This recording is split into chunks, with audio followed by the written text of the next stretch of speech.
दोस्तों good evening. अच्छा, आज लगातार जो है चौथे दिन जो है मार्केट में गिरावट देखने को मिली है। कहीं ना कहीं जो है कल अमेरिकी बाजार भी थोड़े ढीले थे। तो क्या जो है ये मार्केट की मंदी खत्म होने वाली है, तेजी आने वाली है, अगले हफ्ते क्या हो सकता है? तो इस वीडियो में जो है मार्केट की हम डिस्कशन करेंगे, निफ्टी की, सिर्फ मंडे की नहीं, अगले हफ्ते भी क्या हो सकता है, जो एक जो है संभावना टेक्निकल एनालिसिस के थ्रू उसका प्रयास करेंगे, सपोर्ट रेजिस्टेंस और जो है स्टॉक्स के बारे में भी चर्चा करने का प्रयास करेंगे।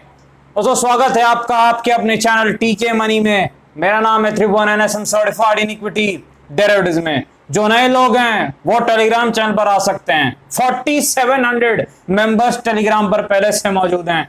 आपको सिर्फ टीके मनी सर्च करना है और टेलीग्राम पर आ जाना है। टीके मनी सर्च करना है, याद रखिएगा इस चीज को। और दूसरी चीज, अगर आपको जो है फ्री में डीमैट और ट्रेडिंग अकाउंट ओपन करनी है, नीचे डिस्क्रिप्शन में लिंक है, आप उस लिंक से अकाउंट ओपन करके काफी बेनिफिट्स पा सकते हैं। चर्चा की शुरुआत करते हैं। सबसे इंपॉर्टेंट है मार्केट यानी निफ्टी की एनालिसिस। देखिए क्या हुआ, कल हमारी डिस्कशन क्या हुई थी कि 15,100 सपोर्ट होगा अगर मार्केट ऊपर खुलता है। लेकिन मार्केट ने क्या किया, देखिए मार्केट खुला नीचे की तरफ जो है। तो वहीं पर मैंने आपको सुबह ही अपडेट कर दिया था टेलीग्राम पे ही जो है, अब ये सपोर्ट वैलिड नहीं है 15,100। क्यों नहीं वैलिड है? क्योंकि उसके नीचे खुल चुका है मार्केट, तो सपोर्ट रहा नहीं भाई, सीधी बात है। तो नया जो सपोर्ट था मार्केट का वो 15,000 के आसपास लेवल था। मेरे ख्याल से 14,970 से 990 कुछ लेवल था, ये नया सपोर्ट था। तो मार्केट ने जो है सुबह तो रिस्पेक्ट किया है सपोर्ट को, लेकिन उसके बाद देखिए सपोर्ट जब ब्रेक हुआ, इसलिए मैं हमेशा कहता हूं सपोर्ट से जब बाउंस बैक आए तब बाई करना चाहिए। यहां देखिए कोई बाउंस बैक नहीं और एक बार में सपोर्ट क्रैक और 60 पॉइंट्स के आसपास आपको जो है गेन हो सकता था अगर आपने सपोर्ट ब्रेक होते शॉर्ट किया या फिर मंदी की पोजीशन ली। उसके बाद मार्केट ने एक रिकवरी दिखाई जो है और 15,000 के आसपास जो है एग्जैक्ट सपोर्ट के आसपास बंद हुआ है। बिल्कुल हल्का सा आप कह सकते हैं सपोर्ट के ऊपर बंद हुआ है मार्केट जो 15,000 के आसपास निफ्टी। तो अगले हफ्ते क्या पॉसिबिलिटी है, क्या हो सकता है और मंडे को क्या हो सकता है? तो पहले एक बार मैं अगले हफ्ते के लिए आपको जो है थोड़ा सा जो है चर्चा आपके साथ करना चाहता हूं। देखिए बड़ा सपोर्ट जो अगले हफ्ते मार्केट में है वो 14,600 लेवल है। ये इंट्राडे सपोर्ट नहीं मैं कह रहा हूं, वीकली सपोर्ट कह रहा हूं अगले हफ्ते के लिए। मान लीजिए डाउ जोन्स में मंडे को या आज जो है कुछ गड़बड़ हो जाए, ऐसे लग तो रहा है वापसी करेगा डाउ जोन्स, लेकिन मान लीजिए कोई दिक्कत हो जाए, उसके लिए मैं कह रहा हूं जो बड़ा सपोर्ट है मार्केट में वीकली अगले हफ्ते वो 14,600 का है, 14,600। ये बड़ा सपोर्ट है मार्केट में। और बड़ा रेजिस्टेंस क्या है मार्केट में? 15,400। यानी अगले हफ्ते जो है मार्केट का दायरा क्या है, ये एक बड़ा दायरा है, 800 पॉइंट। 14,600 वीकली सपोर्ट और वीकली रेजिस्टेंस क्या है? 15,400। तो अब चलते हैं मंडे को क्या करना है, इंट्राडे जो है। देखिए मंडे के लिए लेवल्स बहुत सिंपल हैं। मार्केट ने जो है बाउंस बैक जहां से दिखाया हम उसे सपोर्ट मानेंगे। डबल बॉटम पैटर्न टाइप का बनाया तो 14,900 के आसपास, यानी मंडे के लिए क्या लेवल सपोर्ट होगा निफ्टी में? 14,900 के आसपास। आप प्लस माइनस 20 पॉइंट ले सकते हैं। मैं हमेशा कहता हूं सपोर्ट एक जोन होता है, एक पर्टिकुलर पॉइंट नहीं होता, एक जोन होता है, याद रखिएगा इस चीज को। क्योंकि अक्सर मार्केट मोमेंटम में जो है किसी एक पॉइंट को जो रिस्पेक्ट नहीं करेगा पर जोन को रिस्पेक्ट करता है अक्सर। तो ये जो 14,900 लेवल है ये मंडे के लिए सपोर्ट है, याद रखिएगा इंट्राडे। और वीकली सपोर्ट अगले हफ्ते क्या क्या है? 14,600 लेवल। ये बड़ा वाला सपोर्ट है, जहां मैं कहता हूं जो है बड़ा सपोर्ट जिसे मैं कहता हूं। तो 14,009। अब रेजिस्टेंस क्या है मंडे के लिए मार्केट में? देखिए पहली चीज क्या है मार्केट में रेजिस्टेंस है, इंट्राडे जो आप कहेंगे वो 15,130 से लेके 15,150 के आसपास का जो है, ये जो है इंट्राडे टेक्निकल रेजिस्टेंस है निफ्टी में। यानी इसके ऊपर निफ्टी चला जाए तो एक जो है इंट्राडे में मजबूती हो सकती है मार्केट में, और इसके नीचे जो है एक जो है चाल नीचे की तरफ आ सकती है, गिरावट हो सकती है। जैसे आज भी सपोर्ट टूटा तो एक 100 पॉइंट के आसपास की जो है वो चाल आई थी। तो इस चीज को आप याद रखिएगा कि इंट्राडे में जो है इंपॉर्टेंट लेवल सपोर्ट 14,900 और 15,130 से 150 जो है वो टेक्निकल रेजिस्टेंस है मंडे के लिए। एक चीज आपको याद रखनी है, मार्केट हल्के जो है वॉलेटाइल जरूर हो गए हैं, लेकिन मेरे ख्याल से लगातार 4 दिन की गिरावट के बाद अब एक बाउंस बैक का वक्त आ गया है। कहीं ना कहीं मार्केट में जो है एक बाउंस बैक आना चाहिए मंडे को। थोड़े भी ठीक ठाक जो है ग्लोबल संकेत मिल जाएं, ग्लोबली चीजें ठीक रहे, मेरे ख्याल से एक बाउंस बैक आना चाहिए मार्केट में जो है। लेकिन आपको याद रखना है, लेवल टूटे तो 14,900 के नीचे संभावनाएं जो हैं और करेक्शन की हो सकती है। ऐसा मैंने आपको पहले कहा था, क्या कहा था निफ्टी में, 15,250 जब टूटेगा, याद होगा आपको, तो एक ठीक ठाक करेक्शन आ सकती है। और वहां से 350 पॉइंट की नेट करेक्शन तो आ चुकी है अभी तक। आपको पता है पिछले 3-4 दिनों से जो है मैं थोड़ा बेरिश था, जो है नेगेटिव था मार्केट पर, लगातार मार्केट गिर भी रहा है, लेकिन मैं थोड़ा स्टांस अब निफ्टी पे थोड़ा सा चेंज करने के मूड में हूं। मंडे से मैं थोड़ा सा पॉजिटिव होने का प्रयास करूंगा, लेकिन जो है काम हम सिर्फ लेवल्स पर करेंगे, ये चीज आपको याद रखनी है। चलिए आगे बढ़ते हैं, फेडरल बैंक के पास जाते हैं। फेडरल बैंक में देखिए आज गिरावट देखने को मिली है, ग्लोबल मार्केट्स डाउन थे, बैंक निफ्टी बहुत ज्यादा गिरा है, निफ्टी के मुकाबले भागा भी था, तो गिरावट देखने को मिली है। टेक्निकली फंडामेंटली फेडरल बैंक एक स्ट्रॉन्ग बैंक है, चीज को आप याद रखिएगा, एक स्ट्रॉन्ग स्टॉक है, लॉन्ग टर्म कोर पोर्टफोलियो का स्टॉक है, हाई क्वालिटी मैनेजमेंट है, बुक वैल्यू 60 के आसपास है, यानी महंगा भी नहीं है, ठीक है, price to book value. Resistance कहां पर है, 87 के आसपास। इसका मतलब क्या है, 87 के ऊपर एक बार फेडरल बैंक निकल जाए तो एक नई चाल आएगी फेडरल बैंक में, एक नई तेजी आएगी टेक्निकली। और सपोर्ट कहां पर है, सपोर्ट देखिए मेरे ख्याल से फेडरल बैंक का वो 77 से 79 के बीच में है, 77 से 79 के बीच में टेक्निकल सपोर्ट है पहला फेडरल बैंक का, याद रखिएगा। और टेक्निकल रेजिस्टेंस कहां पर है आपको पता है, 87 के आसपास है मेरे ख्याल से। ये जो लेवल है ये टेक्निकल रेजिस्टेंस है ऊपर में, वो याद रखना है इस लेवल को। तब तक 10 रुपए का दायरा है, फंडामेंटली बहुत स्ट्रॉन्ग स्टॉक है, और कहीं ना कहीं आपको पता है बाय ऑन डिप्स, यानी ठीक ठाक गिरावट मिल जाए तो ज्यादा बेटर रहेगा। चलिए आगे बढ़ते हैं, मेरे ख्याल से पीएनबी के पास चलते हैं। देखिए पीएनबी जो है, पीएनबी सरकारी स्टॉक्स जिस प्रकार भाग रहे थे तो उसमें पीएनबी भी दौड़ा है, काफी अच्छी दौड़ लगाई है पीएनबी ने।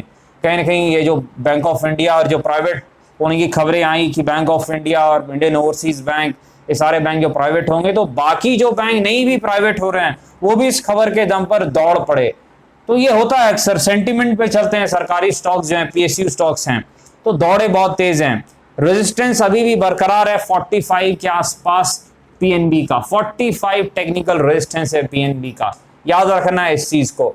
और सपोर्ट कहां पर है, देखिए सपोर्ट मेरे ख्याल से 38 के आसपास जो है वो टेक्निकल, हाँ 38.5 के आसपास जो है टेक्निकल पहला सपोर्ट है पीएनबी को। अब सपोर्ट का मतलब क्या है, दौड़ के लेना नहीं है, सपोर्ट से जब घूमने लगे, जैसे आपने यहाँ देखा यूनिलीवर घूम गया सपोर्ट से, तो घूमने लगे, जैसे हमको लगे घूम रहा है, एक छोटा स्टॉप लॉस लगा के लिया जाता है, इसको याद रखें, बहुत छोटा स्टॉप लॉस। फायदा यही होता है सपोर्ट रेजिस्टेंस पर काम करने का कि स्टॉप लॉस बहुत छोटा मिलता है आपको, तो कहीं ना कहीं प्रॉफिट होने की संभावना ज्यादा रहती है। 38 के आसपास सपोर्ट है पीएनबी का, 45 रेजिस्टेंस है, 45 के लेवल्स को निकाल देगा तो फिर तो 50 से नीचे रुकने वाला है नहीं, इस चीज को याद रखना है, क्योंकि फिर टेक्निकल रेजिस्टेंस नहीं है, सिर्फ 50 जो है, 50 जो है वो एक मानसिक लेवल तो रेजिस्टेंस का काम कर सकता है। अब न्यूज फ्लो काफी आती है तो इस चीज को ध्यान देना है, ये न्यूज पे चलने वाले स्टॉक्स हैं। टाटा मोटर देखिए, टाटा मोटर जो है गिरावट दिखाई है, देखिए टाटा मोटर्स में लगातार गिरावट हो रही है कुछ दिनों से। एक चीज आपको याद रखनी है कि टाटा मोटर्स के लिए 298 से 300 एक इंपॉर्टेंट लेवल है, 298 से 302 जो है एक इंपॉर्टेंट लेवल है। ये लेवल अगर टाटा मोटर्स तोड़ देता है तो टाटा मोटर्स में गिरावट गहरा सकती है, इस चीज को आप याद रखिएगा।